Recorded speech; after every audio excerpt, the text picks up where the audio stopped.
La TVT au cœur de l'information.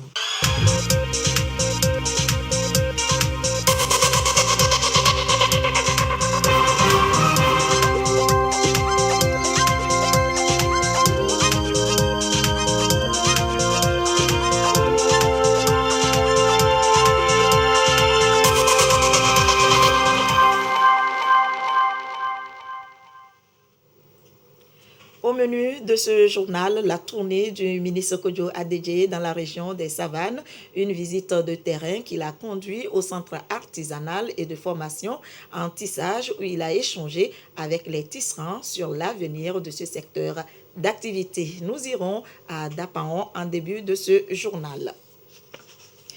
Une nouvelle issue pour sauver le secteur agricole paralysé par les effets liés au changement climatique. Il s'agit de l'agroécologie pour accompagner les producteurs de la région des Savanes. Et puis la Saint-Valentin, c'est demain, lundi 14 février, échange de cadeaux et autres. En tout cas, certains sont déjà prêts pour faire plaisir à leurs partenaires. Voilà pour le programme. Bonsoir à toutes et à tous.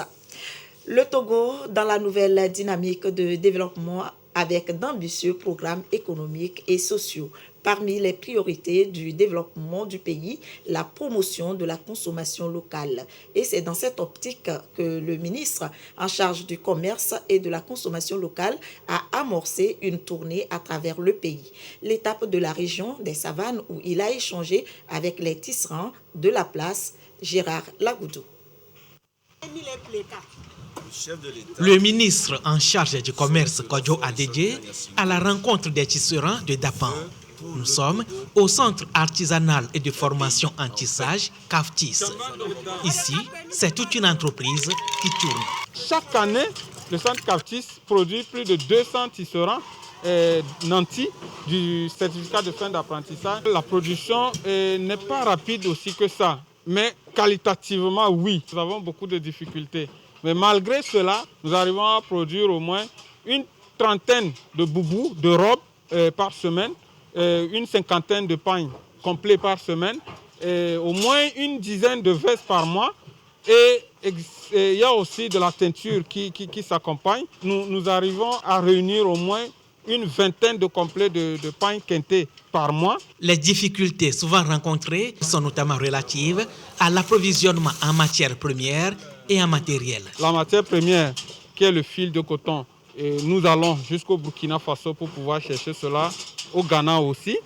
Et le ministre en charge du commerce nous a rassuré que la plateforme industrielle d'Adeti Copé est en train de mettre en place une usine de filature. Nous allons pouvoir maintenant rester au Togo et trouver de la matière première au Togo et transformer nos produits au Togo. Il faut des équipements améliorés pour permettre une production beaucoup plus quantitative. Le centre CAFTIS exporte aujourd'hui ses produits sur commande, même au-delà de nos frontières. En plus des initiatives locales et nationales pour le consommer local, le marché international de l'artisanat du Togo Miata s'organise depuis 2019 comme une vitrine biennale qui mobilise d'autres pays autour du génie togolais en faveur de l'artisanat. Et ces tisserands, avec une formation professionnelle, peuvent se distinguer. C'est pour leur permettre justement d'acquérir des compétences qui répondent vraiment aux règles de l'art qu'a été organisée une semaine spéciale, la première édition de l'enseignement technique et la formation professionnelle qui a connu son apothéose hier. Victoire Kaloua, Marie-Reine Abeta, reportage présenté par Ulrich Amiga. Rideau sur la première édition de la semaine de l'enseignement technique et de la formation professionnelle. La première édition a connu une participation massive et active de tous les acteurs et partenaires de l'enseignement. Nous avons vu comment les élèves et les enseignants se sont adonnés corps et âme aux activités inscrites dans le cadre de cette semaine. Les expositions qui ont été faites, tout le monde a produit. Les œuvres, elles ont été variées de toutes les qualités. Nous avons vu comment les élèves, comment les enseignants se sont investis pour cette semaine de l'enseignement technique. Nous tirons la leçon selon laquelle, ensemble, nous pouvons faire de grande chose. Une semaine de l'enseignement technique et de la formation professionnelle, l'initiative est en phase avec la politique du gouvernement qui ambitionne de faire du domaine un secteur pourvoyeur d'emplois. À travers les projets prioritaires P9 et P10 relatifs à l'augmentation des capacités d'accueil et à l'amélioration de la qualité de l'enseignement, de la formation professionnelle et de l'apprentissage, le sous-secteur de l'ETRP s'attelle quotidiennement à porter d'ici 2025 le taux de participation de la jeunesse du secondaire à 10% et le taux d'insertion professionnelle des sortants de l'ETRP et de l'artisanat à au moins 80%. La semaine s'est déroulée du 4 au 12 février 2022 sur toute l'étendue du territoire national. Une première expérience visiblement réussie. Le défi désormais pour les acteurs, rendre l'initiative pérenne. Tout autre sujet maintenant, l'environnement et les effets liés au changement climatique qui portent un coup dur à toute la planète et paralysent de plus en plus le secteur agricole.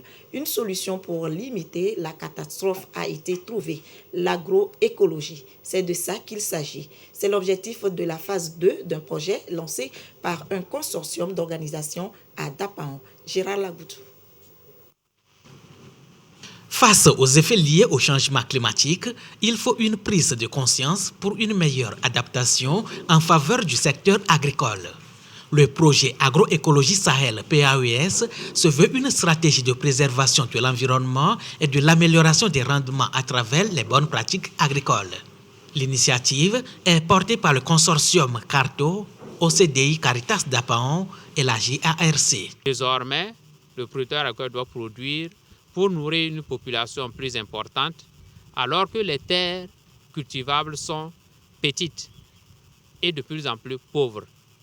Alors le projet voudrait vraiment sensibiliser les producteurs agricoles à ce défi-là, qu'ils en prennent conscience du défi de la diminution des sols cultivables et aussi de l'appauvrissement pour voir comment maintenant ils peuvent mener des actions qui puissent les aider à relever ce défi. La production des composts, la production de biopesticides, des champs-écoles pour les cultures céréalières, la réalisation des biodigesteurs pour produire du biogaz qui servira de source d'énergie, le maraîchage et bien d'autres vont désormais rentrer dans les habitudes du monde paysan dans la région des savanes.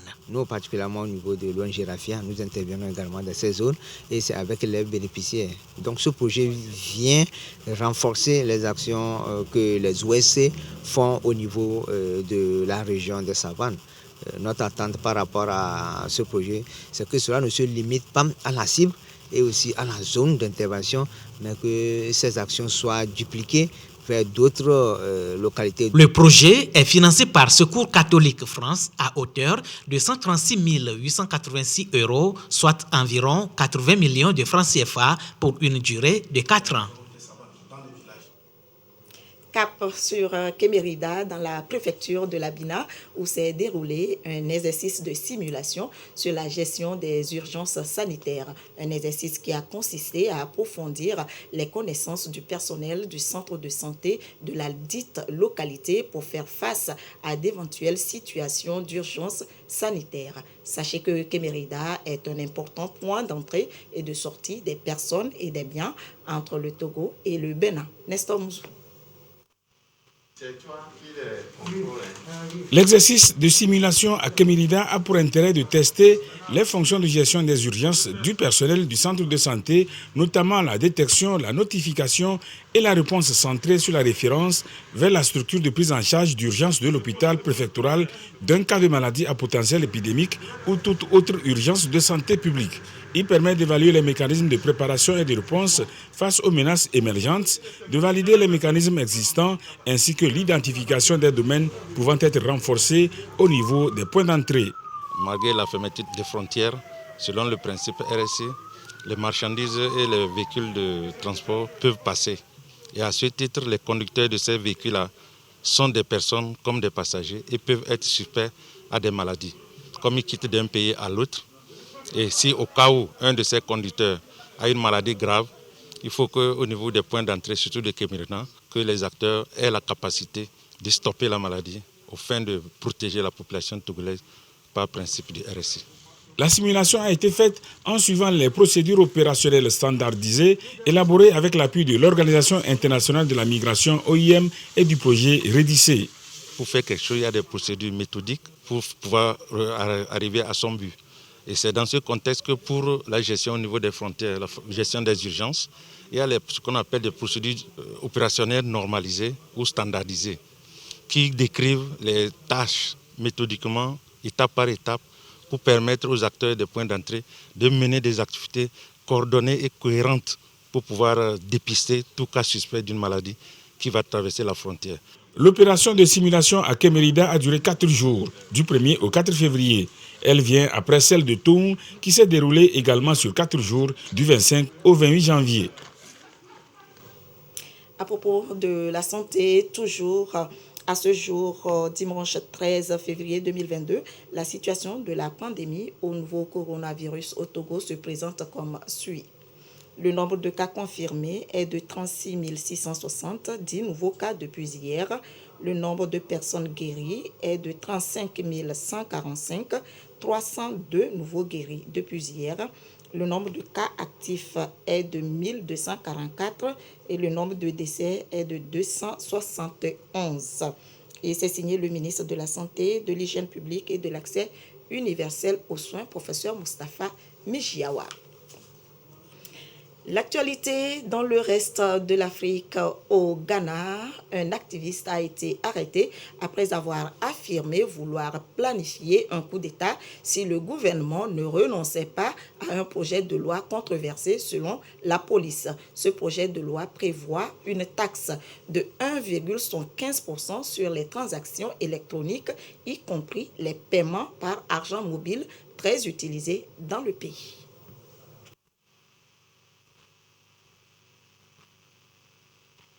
Au Ghana, un célèbre activiste a été arrêté vendredi à l'aéroport d'Accra, la capitale. Oliver Barker-Vormawor, leader du groupe Fix the Country à l'initiative d'une série de manifestations contre le gouvernement, avait affirmé sur Twitter qu'il organiserait un coup d'État si le gouvernement ne renonçait pas à un projet de loi controversé. Connu sous le nom de e-Levy, le projet de loi prévoit une taxe d'1,75% sur les transactions électroniques, y compris les paiements mobiles très répandus dans le pays. Selon la police, l'activiste est actuellement interrogé et doit être traduit en justice lundi pour des charges qui restent à déterminer. Depuis plusieurs mois, des jeunes s'organisent autour du hashtag Fix the Country, soit réparer le pays, pour dénoncer les difficultés économiques auxquelles ils font face depuis le début de la crise sanitaire. Le hashtag devenu viral n'a pas tardé à se métamorphoser en un groupe de pression soutenu par le National Democratic Congress, principal parti d'opposition du pays. Après les sanctions de la CEDEAO, le Mali a du mal à s'en sortir. Un mois après l'embargo économique décidé par les chefs d'État et de gouvernement, quelle est la situation au Mali? En savoir plus dans ce reportage. Fanny Tenin-Berthet a ses habitudes dans ce marché de Bamako. Cela fait des années qu'elle bataille pour remplir son panier au meilleur prix et c'est encore plus difficile depuis quelques semaines. Aujourd'hui, à part les légumes, rien n'est abordable au marché. Ni les oignons, ni l'huile et la viande, n'en parlons pas. Il y a vraiment une hausse des prix. Aujourd'hui, on parle de l'embargo, mais ça a commencé bien avant. Cela fait un mois que le Mali vit sous embargo et que ses échanges commerciaux avec ses partenaires de la CEDEAO sont limités aux seuls biens de première nécessité. L'effet de ces sanctions ne serait pour l'instant pas flagrant sur le quotidien des 20 millions de Maliens. Les autorités ont plafonné les prix des produits subventionnés. Elles assurent que les stocks de denrées de base sont largement suffisants et que l'inflation constatée n'est due qu'à des profiteurs. Ce grossiste du quartier de Bolibana se défend de spéculer. Lui et ses confrères ne feraient que subir l'implacable loi de l'offre et de la demande. Lorsqu'il n'y a pas de marchandises sur le marché, alors que la demande de consommateurs est forte, le prix aussi va augmenter en fonction de ça. Et cela veut dire que ça ne demande pas des fournisseurs. Mariam Diakité a fondé il y a 1 an une association de défense des consommateurs. Elle appelle à la solidarité en ces temps difficiles et peut être appelée à durer. Nous devons se donner la main pour lutter contre cette cherté de la vie. Et maintenant, moi, je lance l'appel aux endroits de commerçants qu'ils revoient les prix à la baisse pour que la population, nous, population, puisse surmonter ce moment capital de notre histoire. Jusqu'à aujourd'hui, aucun mouvement massif n'a émergé au sein de la population pour dénoncer le renchérissement de la vie. Ce qui prévaut, c'est le discours de résistance que tiennent les autorités au nom de la souveraineté nationale. La Tunisie également au cœur de l'actualité ce dimanche après avoir annoncé il y a quelques jours la dissolution du Conseil supérieur de la magistrature. Le président Kaïs Saïed le remplace par un autre organe temporaire. Il s'est donné par la suite le pouvoir de limoger des juges et de leur interdire de faire grève. Quelques heures après la publication de cette décision, plus de 2000 manifestants se sont rassemblés à Tunis pour protester. C'était le dernier contre-pouvoir qui échappait au président tunisien. La justice tombe désormais entre ses mains. Ce samedi, Kaïs Saïed a officiellement nommé un conseil supérieur de la magistrature provisoire, 1 semaine après l'annonce de la dissolution de l'organisme indépendant. Une mesure dénoncée par l'ensemble de la profession.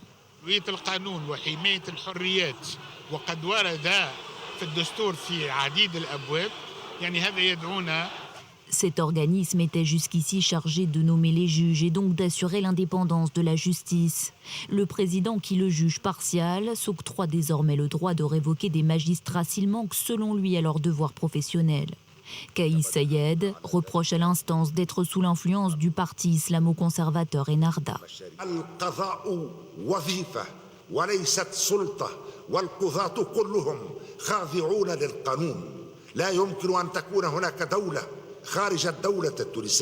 Depuis le gel du Parlement et son coup de force de juillet dernier, Kaïs Saïed s'est arrogé tous les pouvoirs, à la fois législatifs et exécutifs. Il peut donc désormais gouverner et légiférer par décret.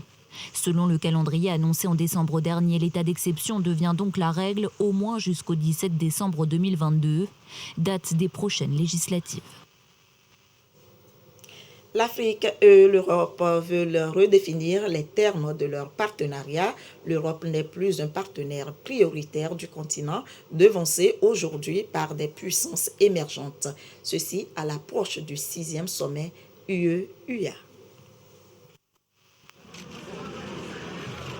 L'Europe veut refonder un New Deal économique et financier avec l'Afrique au sommet Union africaine-Union européenne qui doit se tenir les 17 et 18 février prochains à Bruxelles. L'UE reste le premier partenaire multilatéral du continent avec des échanges commerciaux qui ont augmenté de 20% entre 2016 et 2020 pour atteindre 227 milliards de dollars. Mais au niveau bilatéral, la Chine garde la première place du classement avec un volume commercial de 254 milliards de dollars en 2021. Alors que les critiques sur la coopération Chine-Afrique se multiplient, notamment sur la question de la dette, les pays africains n'hésitent pas à dénoncer une relation UE-Afrique qui ne profite qu'à l'Europe. L'Afrique mise sur l'industrialisation de son économie et les investissements dans les PME et TPE qui représentent l'essentiel du tissu économique. Mais contrairement aux économies émergentes, les procédures européennes permettant d'obtenir les financements sont trop lentes et complexes. L'Afrique demeure le réservoir des matières premières avec des exportations en hausse de 42% entre octobre 2020 et octobre 2021 selon l'OCDE. À ce sommet, l'Union européenne promet de renforcer l'intégration économique tout en menant la transition climatique et numérique des économies. C'est aujourd'hui la journée mondiale de la radio. L'événement est célébré ce 13 février sur le thème Radio et confiance. Réjouissons-nous de la confiance fidèle des auditeurs dans la radio et du succès des stations de radio à rester crédibles dans les cacophonies environnantes. Radio, média le plus accessible et le plus utilisé, le Togo compte plus de 115 radios privées comme publiques, toutes catégories confondues. Retenez aussi que l'artiste togolais de la chanson King Messan est désormais l'ambassadeur de bonne volonté de la fondation Hussein Meterek. King Messan a été nommé pour son engagement dans l'action sociale. L'information a été rendue publique à Agodrafo, dans les lacs Aboza Daya, avec à la voix Ulrich Amiga. Le roi de la musique togolaise, King Messan, ambassadeur de bonne volonté de la fondation Hussein Meterek. Un engagement de plus pour cette icône. Un rôle que King Messan compte assumer aussi longtemps que possible. Le bien-être des populations demeure la préoccupation majeure. Aujourd'hui, je pense qu'en tant que Togolais, chacun doit penser à voir qu'est-ce qu'il peut apporter aussi à la construction de ce pays, sans laisser seulement le pays dans la main de papa ou bien laisser seulement le pays dans la main du gouvernement. Et pour moi, toute personne qui essaye quand même d'accompagner ce pays, côté social, surtout pour les orphelins ou bien les enfants démunis, je suis toujours présent sans poser des questions. Ma réponse est tout de suite oui. L'action sociale, une affaire de tous. La fondation Hussein Meterek l'a bien comprise. Cette nouvelle démarche vient confirmer la volonté de cette organisation qui se rapproche de plus en plus de cette vision. King Messan est un artiste de renom, couplé de son caractère social. Nous avons pensé qu'associer une telle personne à nos actions nous ferait beaucoup plus davantage connaître. Ambassadeur King Messan sera tenu de parler de nous, de faire connaître la fondation Hussein Meterek partout où il ira. Construction de forages, des salles de classe, fourniture de matériel au centre de santé, assistance aux enfants nécessiteux. Autant de réalisations à l'actif de la fondation en 7 ans d'existence. Je vous l'annonçais en titre, dans quelques heures sera célébrée la fête des amoureux, la Saint-Valentin, et tout séducteur qui se respecte doit être déjà prêt. Le plus important, ne rien oublier. C'est le jour parfait pour prouver à votre moitié à quel point vous tenez à elle. Quel projet pour ce lundi 14 février? Les citoyens togolais se prononcent. Propos recueillis par Victoire Kaliwa, Gisèle Kozona et Ulrich Amiga. En rouge et blanc, c'est la Saint-Valentin. À tout coin de rue, les images sont expressives. La ville brille en l'emblème de la passion.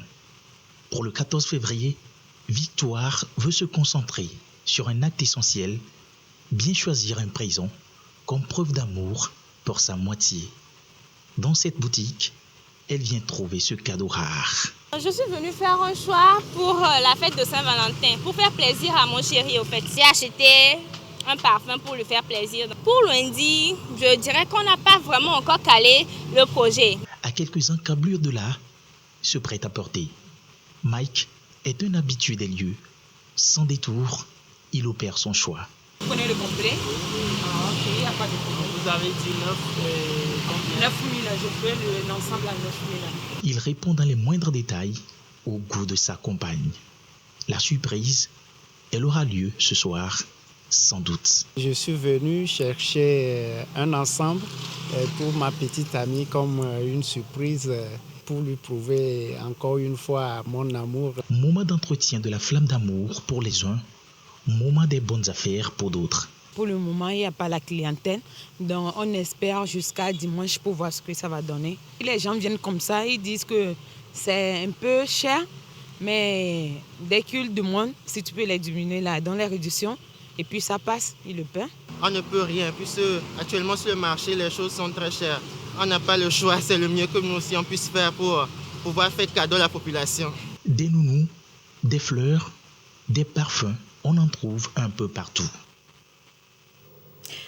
Eh bien, avant de se mettre en couple et fêter dignement la Saint-Valentin, il faut franchir une étape importante, celle des fiançailles. Mais aujourd'hui, on a l'impression que ce rituel n'est plus respecté. Les gens se mettent en couple sans même que les parents ne soient au courant.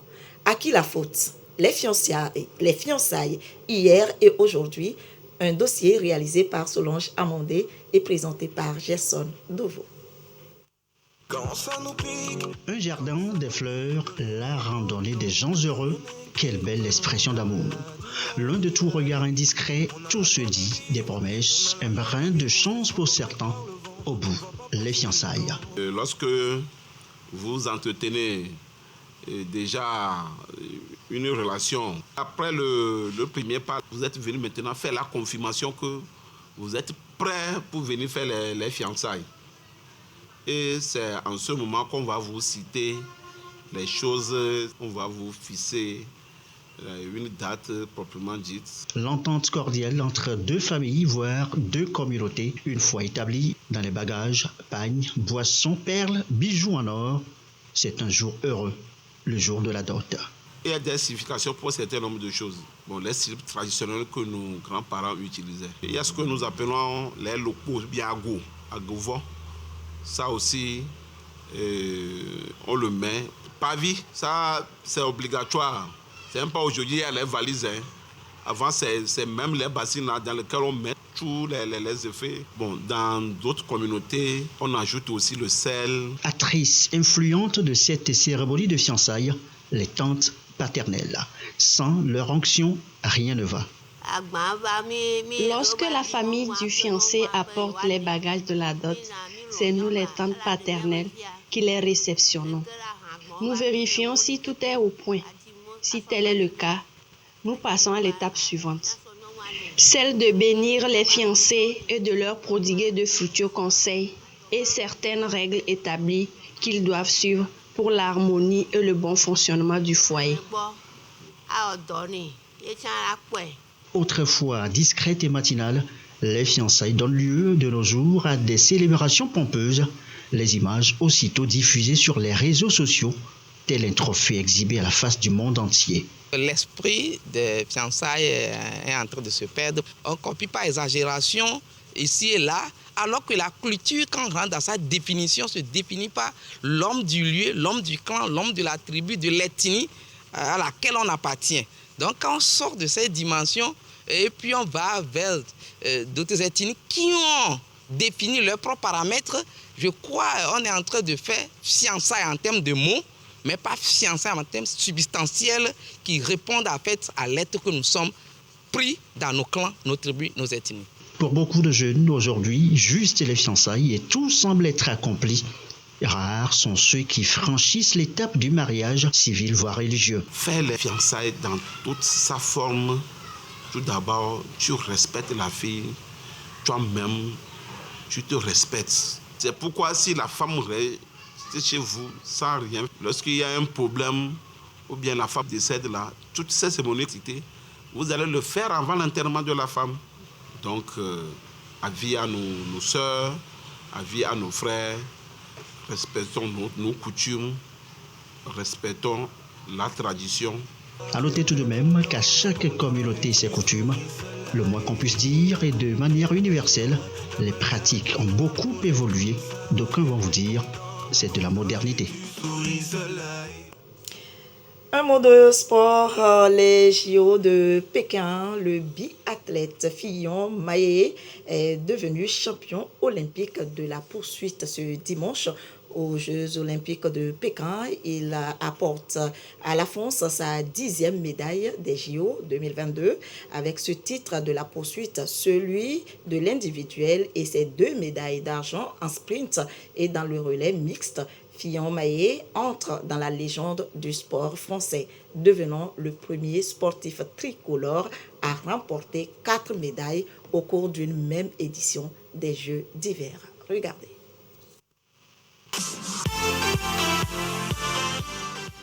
Un record historique pour un athlète français avec 4 médailles différentes sur une même édition des Jeux d'hiver.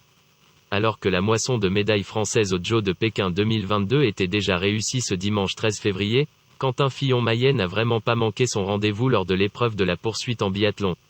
Nouveau patron du biathlon tricolore, Quentin Fillon-Maillet entre dans la légende et permet à la France de passer le cap des 10 médailles ce dimanche, après sa nouvelle victoire couverte d'or au terme d'une course très disputée et surtout marquée par des conditions climatiques difficiles.